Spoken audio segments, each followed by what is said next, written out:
মানুষের ভিড় থেকে বাঁচতে সুন্দরবনে চলে আসলাম, যেখানে আমাকে দেখার মতো কেউ থাকবে না। এই গরমে লোকাল বাসে উঠে হয় অভিনয়ের জন্য ফারহানা বিথি একদমই সেরা। যেখানে ঘুরতে গিয়ে এই ছেলে শাওনকে হারিয়েছিল, দুনিয়া ছেড়ে চলে যেতে হয়েছিল, সেখানে আবারও ঘুরতে গিয়েছে ফারহানা বিথি আর তার টিম নিয়ে। আবারও ছাদে বান্দরবন ঘুরতে গিয়েছে ফারহানা বিথি।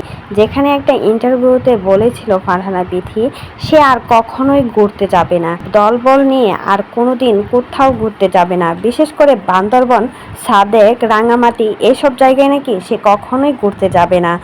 আর এখনও 6 মাসও হয় নাই, আর সে এখন আবার দলবল নিয়ে ঘুরতে চলে গিয়েছে। আর এটা দেখার পর, এই ভিডিওগুলো দেখার পর রীতিমতো সাবান পানি ছাড়া ধুয়ে দিচ্ছে ফারহানা বিথিকে। ফারহানা বিথি এই উশৃঙ্খলার জন্যই কিন্তু আজ তার এই পরিণতি। কারণ যাদের সাথে উশৃঙ্খলা করে, যাদেরকে নিয়ে দলবল বেঁধে থাকে, আজ তারাই কিন্তু তাদেরকে ছেড়ে চলে গিয়েছে অনেক দূরে।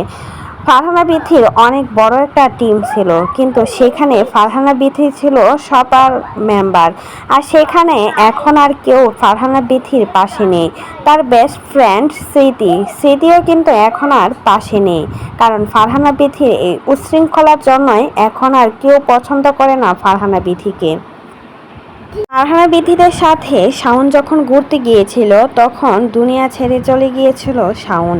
আর সে চলে যাওয়া নিয়ে অনেকেই ফারহানা বিথিকে খারাপ মন্তব্য করেছিল, আর সেটা কিন্তু একদমই ঠিক করেছিল, কারণ শাওন কিন্তু ফারহানা বিথির জন্যই চলে গিয়েছিল।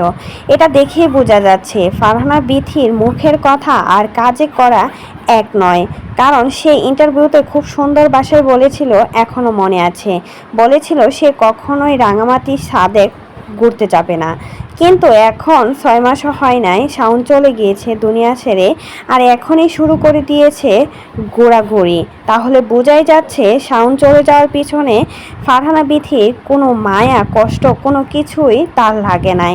আর সেজন্যই কিন্তু আবারও দলবল বেঁধে চলে আসছে ঘুরতে বান্দরবনে। একবারও কিন্তু শাওনের কথা মনে পড়ল না ফারহানা বিথি। তো এই বিষয়ে যদি আপনাদের কোনো মতামত থাকে, সেটা কিন্তু অবশ্যই আমাদের কমেন্ট বক্সে কমেন্টে জানাতে ভুলবেন না।